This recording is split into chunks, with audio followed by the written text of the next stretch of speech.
Something is happening at this World Cup. The group stage is almost over, the round of 32 begins on June 28th, and the bracket already feels unstable. The margin for error is disappearing, and once the knockouts start, one bad half, one refereeing call, one lapse in concentration can erase everything. This is the largest World Cup ever staged. 48 teams, 104 matches, 16 host cities, 3 countries, and now the phase where reputations stop protecting anyone. By the end of this video, you will understand why the opening days of the round of 32 could reshape the tournament, which favorites are walking into danger, and which underdogs are positioned to shock the world. If you love this kind of pressure breakdown, subscribe now and stay with us, because what comes next is not hype. It is the map of the danger. Here is the central contradiction. The powers of world football arrived promising control and inevitability, but the group stage has revealed cracks almost everywhere. Brazil looked composed, but not invincible. Germany finished top, yet still lost. The Netherlands have scored heavily, but they have also shown openings. The shirts say authority. The matches say vulnerability. The badge says favorite. The football says, not so fast. Start with the first round of 32 match on June 28th in Los Angeles, South Africa against Canada. This game could change the emotional temperature of the entire knockout stage. Canada reached this point as Group B runners-up with 4 points, and the number everyone remembers is 6. 6-0 against Qatar. A demolition. But look closer, and the picture gets more complicated. Before that explosion, Canada drew Bosnia and Herzegovina, and even in their stronger moments, they have looked best when they can attack open space quickly rather than control every phase with patience. It gives you friction. It gives you tension. South Africa arrived from Group A with 4 points of their own, but with a completely different psychological profile. They are not burdened by expectation. They are energized by it being absent. That freedom is dangerous. Teams like South Africa do not step into these matches worried about legacy. They step in ready to disrupt rhythm, win second balls, slow tempo, and make the favorite feel every minute. If Canada settle early, they should have enough quality to progress. But if South Africa drag them into a scrap, if the first half stays level, if the crowd senses nerves, this becomes exactly the kind of match that breeds panic. My prediction is simple. This feels like the first upset zone of the knockouts. And if it goes long, South Africa become more dangerous, not less. Then we get Brazil against Japan in Houston on June 29th, and the danger rises another level. Brazil finished first in Group C on 7 points, opening with a 1-1 draw against Morocco before beating Haiti 3-0 and Scotland 3-0. Those results tell an important story. Brazil managed games, they controlled tempo, they tightened up. This looks like a team pacing itself for the long run, and that is usually a terrifying sign. And yet Japan are exactly the sort of opponent capable of making Brazil uncomfortable. Japan came through Group F as runners-up with 5 points, and their 2-2 draw with the Netherlands might be the key result here. It showed that Japan can survive against a fast, technical, aggressive side without shrinking into damage control. Japan are organized, relentless, emotionally steady, and tactically disciplined. They do not enter these matches hoping. They enter with detail. Against Brazil, detail matters. Brazil want width, isolation, tempo changes, moments of improvisation. Japan will try to compress space, deny clean transitions, and force Brazil to win the same duel again and again. If Brazil score early, this could open quickly. If they do not, anxiety enters the room. And when anxiety enters the room, giants start making strange choices. They force passes, they overcommit, they lose patience. Brazil should advance. I still believe Brazil advance. But if you are searching for the giant killing that would detonate the tournament, this is one of the first places you look. You look here. You look here.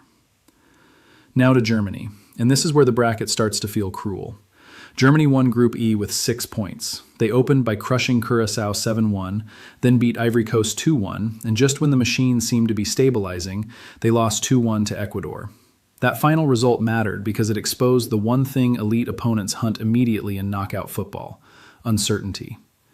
Germany can still dominate stretches of a match, but they can also be rushed, pressed, and dragged away from their preferred structure. Their round of 32 assignment in Boston makes the uncertainty worse.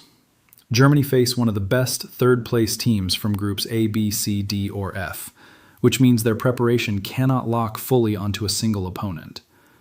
That sounds manageable until you remember what third-place teams become in this format. They become survivors. They become awkward, desperate, emotionally loaded teams who already feel they have escaped once. Germany are still favorites, yes, but knockout football does not reward history. It rewards control in chaos. If Germany starts slowly, if a refereeing decision turns the mood, if frustration appears, this game could swing far faster than people expect. And then there is Netherlands against Morocco in Monterrey, maybe the most fascinating matchup in the opening wave. Read that slowly. Netherlands against Morocco, one of the most fluent attacking teams of the group stage against one of the most battle-hardened teams in the field. The Dutch topped Group F with 7 points after drawing Japan 2-2, beating Sweden 5-1, and beating Tunisia 3-1. Those are serious attacking numbers. They suggest movement, width, confidence, and real belief. But they also suggest open games, exposed spaces, and moments available to the opponent. Morocco finished second in Brazil's group with 7 points as well, and that should make everyone stop for a second. 7 points in the same group as Brazil is not a lucky accident. It is evidence. Morocco already proved they can live with elite pressure and elite tempo. They already took a 1-1 draw from Brazil. So when they face the Netherlands, they will not arrive in awe. They will arrive convinced. This is where the bracket could break. If the Dutch impose rhythm early, they can overwhelm Morocco. But if Morocco disrupt the pattern, turn the match physical and fragmented, the pressure shifts immediately onto the favorite. And once that pressure shifts, every loose pass starts to feel heavier. Every whistle sounds louder. Every minute gets longer. Before we go deeper, if this is the kind of coverage you have been looking for, subscribe and turn on notifications, because the bigger truth of this round of 32 is only starting to emerge. Pull back, and the meaning becomes impossible to ignore. This expanded World Cup was supposed to give the heavyweights more margin, more certainty. Instead, it has multiplied styles, travel, fatigue, and the number of teams capable of making a favorite suffer for 90 minutes or 120. By the time the knockouts begin, nobody is fresh. Nobody is clean. Everybody is carrying pressure, doubt, scars. That is why form matters more than reputation now. Emotional control matters more than ranking. That is why South Africa can believe, why Japan can threaten Brazil, why Morocco can stare at the Netherlands without blinking, and why Germany cannot assume anything at all. Assume nothing. Assume nothing. That is the hidden truth of this bracket. So here are the bold calls. Canada can survive, but only if they manage the nerves early. Brazil go through, but Japan push them harder than many expect. Germany advance, though the margin may be thin and the tension obvious. And the biggest warning light of all flashes over Netherlands against Morocco, where I think the upset is real and entirely possible if the game is still level deep in the second half. Because this round of 32 is not really about the biggest badge. It is about who can live inside pressure without losing themselves. Not who was supposed to dominate, but who can adapt when the script breaks. Not who entered as a giant, but who still looks like one when the exits get narrow and the lights get harsh. The knockouts are here. The masks are coming off. Some favorites will prove they are real. Others will discover they were only protected by the group stage. What do you think happens next? Tell us in the comments, like the video if you can feel the tension rising, subscribe for the full run to the final, and remember this as the round of 32 begins. The bracket does not care who you were. It only cares who you are now.